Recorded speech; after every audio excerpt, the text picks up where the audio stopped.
welcome back to our little studio. It's one of those calm days when the lights feel softer, the chairs feel more comfortable, and you just want to breathe a little deeper. How are you today, George? I'm doing pretty well, actually. A bit thoughtful, maybe even a little slow. In a good way. The kind of mood where you want a real conversation, not small talk. I love that mood. It already sounds like today's topic fits perfectly. Yeah, it really does. Confidence is one of those things we think about when we slow down enough to notice ourselves. Exactly. And that's what we're talking about today. Learning how to speak confidently in English. Not loudly, not perfectly, confidently. Which is very different from sounding perfect, by the way. Nodding. Totally. Confidence isn't about knowing every word or every grammar rule. It's about feeling okay while you speak, feeling present, feeling allowed to take up space. And a lot of English learners struggle with that. They understand English, they know the vocabulary, but when it's time to speak, everything tightens. Yes, the shoulders go up, the voice goes down, and suddenly the mind goes blank. The famous empty brain moment. Exactly. And today we want to untangle that step by step in a very human way. And before we go further, just a quick reminder, if you enjoy these natural English conversations, don't forget to subscribe. It really helps us keep creating episodes like this for you. All right, let's get into it. Strolling through the YouTubes. George, when you hear the word confidence, especially in speaking English, what does it mean to you? For me, confidence is calm. It's not rushing. It's not apologizing for every sentence. It's knowing that even if I make a mistake, I can keep going. I love that. Calm confidence. Yeah, people often think confidence means being bold or loud, but in reality, it's much quieter. That's so true. Some of the most confident speakers I know don't try to impress anyone. They speak slowly, they pause, they're okay with silence. Silence is a big one. Silence scares learners a lot. They think if they pause, everything is ruined. Yes, like silence equals failure. But actually, silence can make you sound more confident. Taking a second before you speak shows you're thinking, not panicking. That's such an important idea. Confidence often starts with taking your time. Let me ask you something honest. Did you ever feel not confident speaking in any language? Definitely. When I was learning another language, I had this constant feeling of being smaller when I spoke. Like I suddenly became less intelligent. Ah, that feeling. I know it so well. You know what helped? Realizing that confidence wasn't about being correct. It was about being understood. Yes, being understood. That's such a key point. Once I focused on that, everything changed. I stopped trying to sound smart. I started trying to sound clear. That alone can lower your stress so much. I think many learners wait for confidence to appear before they speak, but it usually works the other way around. Exactly. You don't wait for confidence, you build it slowly through action.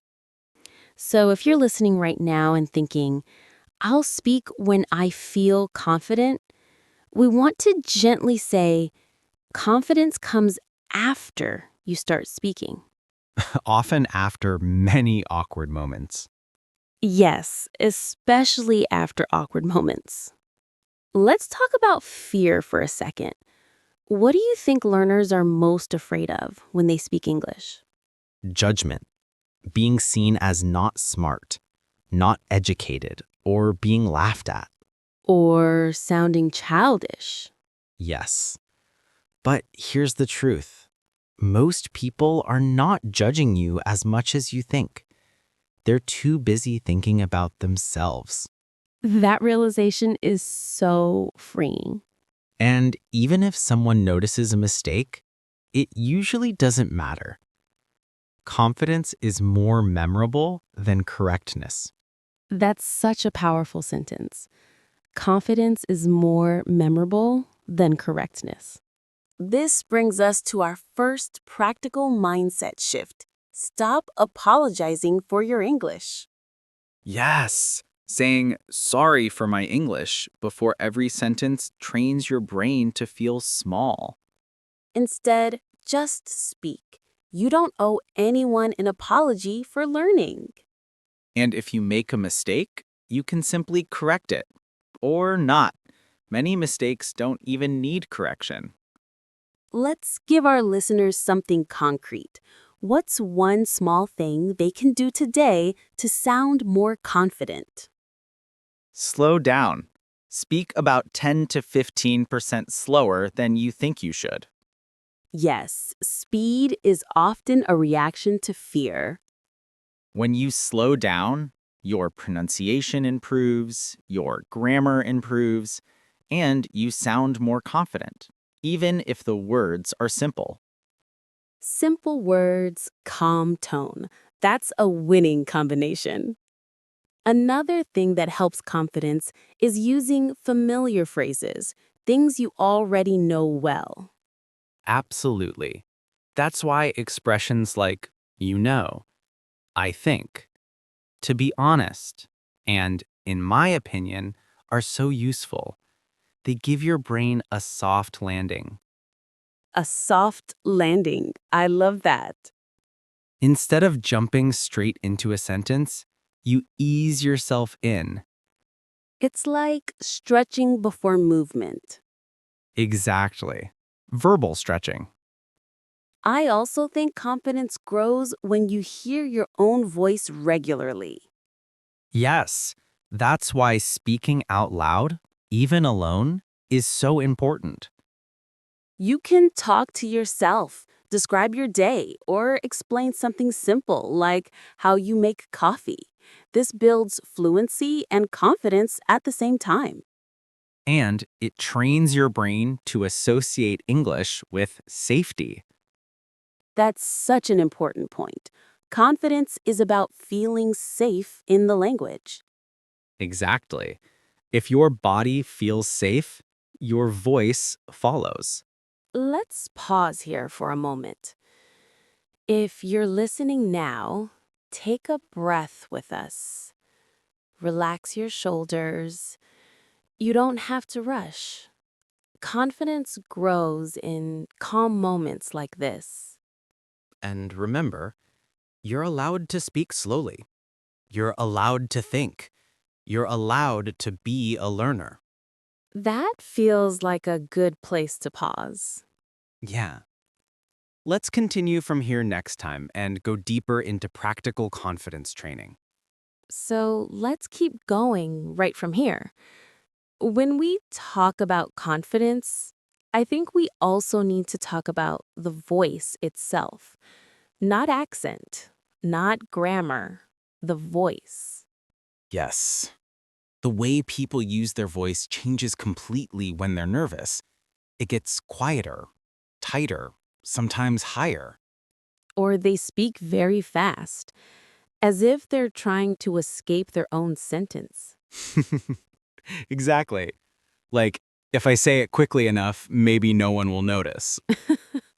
I've definitely done that.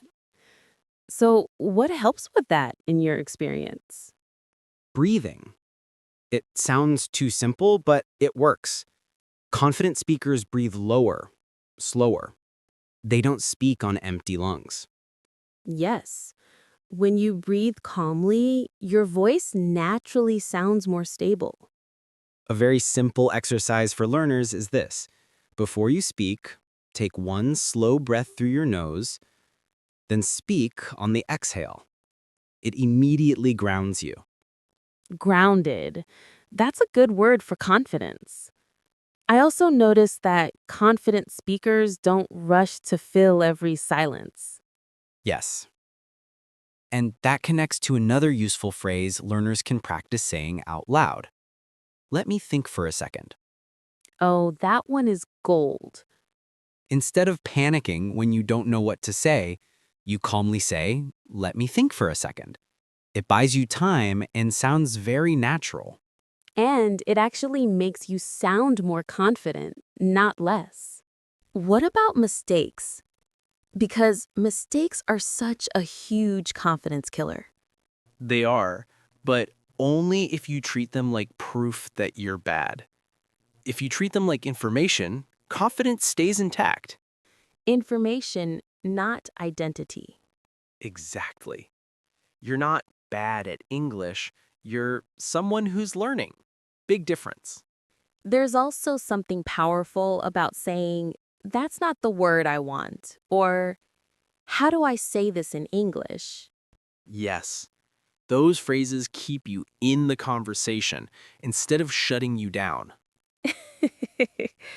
And they remind the other person that you're human, not a machine. I think one of the biggest confidence boosts comes when learners stop trying to sound like someone else. Very true. Confidence grows when your English sounds like you, not like a textbook or a YouTube actor. Your personality matters. Humor, pauses, emotions, all of that belongs in your English too. And that leads us to another very useful mindset. You don't need perfect English to be confident. Let's talk about situations, because confidence changes depending on context. Yes, someone might feel confident talking to friends, but not at work. Or confident one-on-one, but not in groups. That's normal. Confidence isn't one thing, it's situational, which means you can train it situation by situation. For example, if phone calls make you nervous, you practice short phone calls. Right, if meetings scare you, you practice speaking a little in meetings. Not everything at once. Little by little. Exactly. I like to tell learners this. Confidence is built through repetition, not courage. That's such an important idea. You don't wake up brave, you become familiar. And familiarity feels like confidence. Let's give our listeners a few confident sentence starters they can memorize and reuse. Great idea. Things like, I think, in my experience, I'm not completely sure, but for me personally, And also, that's a good question. Let me explain it this way. What I mean is, these phrases help your brain relax because you already know how the sentence starts. There is also emotional confidence, feeling okay being seen. yes, speaking a foreign language makes you visible in a new way, and that's scary for many people. Especially if you were taught growing up that mistakes are bad. Confidence grows when you give yourself permission to be imperfect in public. I noticed something interesting over the years. Learners who smile while they speak sound more confident, even if their English isn't advanced. That's true. Smiling relaxes your face, your voice, and even the listener. Plus, people react more warmly, which boosts confidence even more. It's a nice cycle. Confidence is also very connected to posture. Yes, sitting or standing upright changes how you breathe and how you sound. You don't need a power pose. Just don't collapse into yourself. Give your voice some space. I think many learners think confidence comes from outside, from approval, compliments, or perfect results. But it actually comes from inside, from trust in yourself. Trust that you can handle a conversation, even if it's messy. Especially if it's messy. What would you say to someone who says, I understand everything, but I'm afraid to speak? I'd say start speaking before you feel ready. Start small. Speak badly. Speak slowly. Speak anyway. Yes. Speak anyway. Let's pause here and say this clearly to everyone listening. Confidence is a skill. And skills can be trained Not overnight, but daily. through small actions repeated often. I think that's a good moment to leave our listeners with something calm and encouraging before we continue next time. Agreed. If you're listening right now and you're afraid to speak, you're not broken. You're just human. Confidence will come as you practice step by step. And your English doesn't have to be perfect to deserve space, respect, and attention. Keep showing up. Keep speaking. We'll continue this conversation very soon. Picking up right where we left off, I want to talk about something very real. That moment right before you speak, when your heart beats faster and your mind goes blank. Yes, that split second when confidence disappears and fear takes the microphone. Exactly. And people think confident speakers don't feel that, but they do. They just know what to do with it. One thing confident speakers do is they don't fight the nervousness. They accept it. Accept it how? They think, okay, I'm nervous. That's fine. Instead of, oh no, I'm nervous. Something's wrong. That's huge. When you accept the feeling, it loses power. Resistance makes it stronger. I learned that the hard way. When I tried to force confidence, I sounded stiff. When I allowed myself to be a little shaky, my voice actually relaxed. That's because confidence isn't the absence of fear, it's functioning with fear present. That sentence alone is worth writing down. Let's talk about another confidence trap: comparison. Ah, yes, the silent confidence killer. People hear someone else speaking fluent English and think, I'll never sound like that. And what they forget is that they're seeing the result, not the process. Not the years of mistakes, awkward moments, and bad pronunciation. Exactly. Confidence grows faster when you compare yourself only to your past self. A very simple sentence learners can use is, I'm getting better. Short, honest, powerful. Not, I'm perfect. Just, I'm getting better. Confidence is also affected by who you speak with. Yes, safe people help confidence grow. And unsafe environments shrink it. That's why choosing the right practice space matters. Smiles, friends, language partners, teachers who don't shame mistakes. Speaking of practice, let's talk about daily confidence habits. Not big ones, tiny ones. Those are the most effective. Things like reading one paragraph out loud every day, Talking to yourself in English for 2 minutes. or recording a short voice message and listening without judgment. The goal isn't to sound good, it's to sound familiar. Familiarity removes fear. Yes, confidence often feels like, I've been here before. Even if it wasn't perfect last time. What about silence, George? Pauses make learners very nervous. True, but pauses are not mistakes. They're thinking space. And confident speakers use them intentionally. So here's a mindset shift. Pauses don't mean you're bad at English. They mean you're thinking.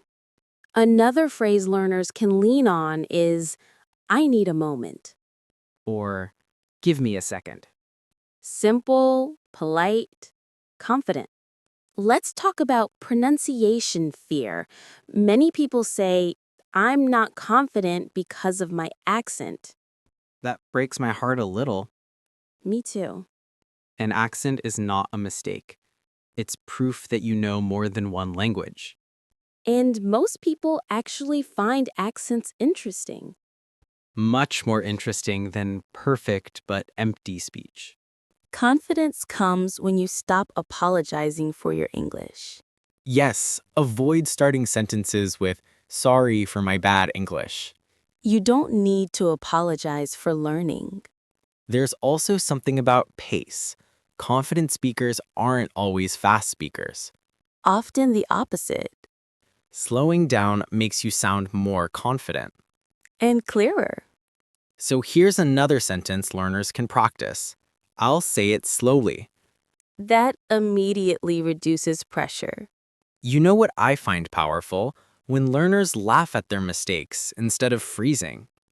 Laughter releases tension instantly. And it turns an error moment into a human moment. Let's address perfectionism directly. The enemy of confidence. Perfectionism says, if it's not perfect, don't do it. Confidence says, do it. Improve later. That's the difference. For many learners, speaking confidently feels like becoming a different person. Yes, almost like stepping into a new identity. But it's still you, just with another language. Confidence is consistency, not personality change. I want to say something important here. Confidence doesn't always feel like strong. Sometimes it feels like calm. Very true. Quiet confidence is still confidence. And now, before we close, let's say this clearly to everyone listening. Yes. If you feel shy, nervous, or insecure when you speak English, you're not behind. You're learning. And every time you speak anyway, you're training confidence.